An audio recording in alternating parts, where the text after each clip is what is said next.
అంత్యకాలములో కొన్ని వేల మంది ఏలియాలు ప్రపంచమంతటా ఉండబోతున్నారు. దేవుడికి మహిమ కలుగును గాక. కొన్ని వేల మంది మోషేలు ఉండబోతున్నారు. రాబోయే దినాలలో బలమైన ఉజ్జీవాన్ని దేవుడు కుమ్మరించినప్పుడు బలమైన ప్రవక్తలను మనం చూడబోతున్నాము. మన ఇళ్లల్లోనే ప్రవక్తలు లేస్తారు. దేవుడికి మహిమ కలుగును గాక. మన సంఘాలలోనే ప్రవక్తలు లేస్తారు. దేవునికి మహిమ కలుగును గాక. అంత మాత్రం కాదు, మనమే దేవుని ప్రవక్తలుగా ఈ అంత్యకాలంలో దేవుడి కోసం బలమైన కార్యాలను చేయబోతున్నాము. దేవుడికి మహిమ కలుగును గాక. పెంతెకోస్తు దినాలను మన కళ్ళతో చూడబోతున్నాం. దేవుడికి మహిమ కలుగును గాక. నేను చాలా సీరియస్గా బిలీవ్ చేస్తున్నాను. నేను చాలా క్లియర్గా విశ్వసిస్తున్నాను. డెఫినెట్లీ, ఖచ్చితంగా పెంతెకోస్తు దినాలను నా కళ్ళతో నేను చూడబోతున్నాను. That's my faith. దేవుడికి మహిమ కలుగును గాక.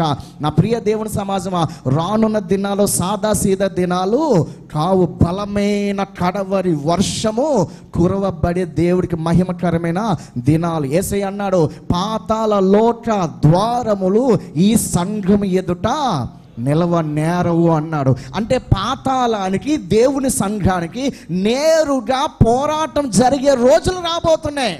ఆ రోజులలో అసలు సంఘం అంటే ఏమిటో పాతాళానికి దేవుడు చూపించబోతున్నాడు. దేవుడికి మహిమ కలుగును గాక. పాతాళ లోకానికి దేవుడు చూపించడానికి బలమైన ప్రవక్తలను దేవుడు తన సంఘంలో సిద్ధపరచబోతున్నాడు. మరలా చెప్తున్నాను, అంత్య దినాలలో మనం జీవిస్తున్నాం.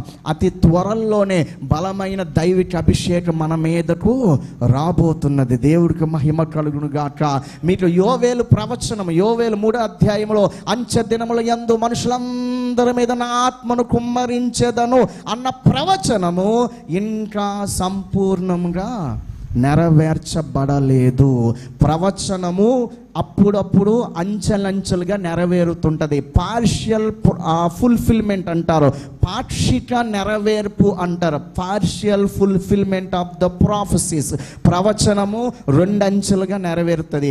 అంత్యకాలంలో మనుషులందరి మీద ఆత్మను కుమ్మరిస్తాను అని చెప్పిన యోవేలు గ్రంథం 3వ అధ్యాయం ప్రవచనము కొంత మాత్రమే పెంతెకోస్తు దినం నాడు నెరవేర్చబడింది. ఎక్కడ? యెరూషలేములో మేడ గదిలో. గమనించండి, ప్రవచనం అక్కడ ఏం చెప్పింది? అంత్య దినముల యందు మనుషులందరి మీద అన్నాడా, కొందరి మీద అన్నాడా? కానీ ఎక్కడ నెరవేర్చబడిందంటే పెంతెకోస్తు నాడు కేవలం యెరూషలేములో కేవలం మేడగదిలో ఉన్న 120 మంది మీద మాత్రమే నెరవేర్చబడింది. అందరి మీద అంటే కనీసం అన్ని దేశాల మీద కురిపించబడాలి కదా. అందరి మీద అంటే అన్ని ఖండాలు, అన్ని దేశాలు, అన్ని రాష్ట్రాలు, అన్ని ప్రాంతాలలో కనీసం 70% పీపుల్ మీదైనా అభిషేకము రావాలి కదా. మరి రాదా అంటే ఖచ్చితంగా అది నెరవేరబోతుంది. ఎందుకంటే పరిశుద్ధాత్మను వర్షంతో పోలుస్తారు. మనకు తెలుసు, పరిశుద్ధాత్మ కాలాన్ని వర్షాకాలంతో పోలుస్తారు. మనము తండ్రి, కుమార, పరిశుద్ధాత్మను ముగ్గురు దేవుడు ఒక్కడే త్రిత్వమై ఉన్నాడు. సో తండ్రి యుగము, కుమారుని యుగము, పరిశుద్ధాత్మ యుగము. మనం పరిశుద్ధాత్మ ఏజ్లో మనం ఉన్నాము. అంటే ఇది సంఘము అనే పొలము పైరు వచ్చే ఈ సమయంలో పరిశుద్ధాత్మ అంటే వర్షాకాలంలో ఉన్నాం. రైతులకు తెలుస్తుంది, వ్యవసాయం చేసేవారికి వర్షాకాలము ప్రారంభం ఎలా ఉంటుంది, ముగింపు ఎలా ఉంటుంది అంటే వర్షాకాలం ప్రారంభంలో ఇది వర్షాకాలం అని గుర్తించడానికి మొదట పడే జల్లులను తొలకరి వర్షం అంటారు, ఫస్ట్ రెయిన్ అంటారు, తొలకరి వర్షం. ఆ తర్వాత వర్షాకాలం స్టార్ట్ అవుతుంది. అక్కడక్కడ వర్షాలు పడుతూ ఉంటాయి. వర్షాకాలం ముగింపుకు వచ్చేసరికి ఒక కుంభవృష్టి బలమైన వర్షము కురుస్తుంది. దాన్ని ఏమంటాము? లేటర్ రెయిన్, కడవరి వర్షం. ఆ కడవరి వర్షం అయిన తర్వాత ఇంకా వర్షాకాలం అనేది ఉండదు.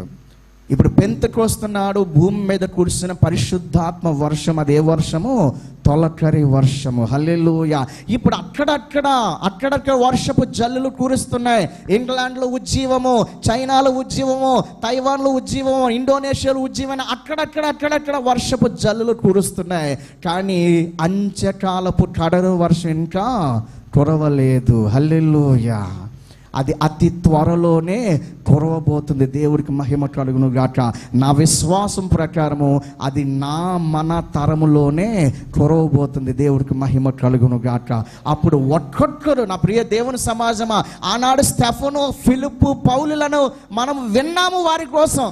కానీ అటువంటి వారిని మన కళ్ళతోనే చూడబోతున్నాం. బిగ్గరగా దేవుని స్తుతిద్దాం. హల్లెలూయా, హల్లెలూయా, హల్లెలూయా. ఆ రోజులు రావాలని మన ఆశ, ఆ రోజులు రావాలని మన తీవ్రత, ఆ రోజులు రావడం కోసమే మన పరిచర్య చేస్తూ ఉన్నాము.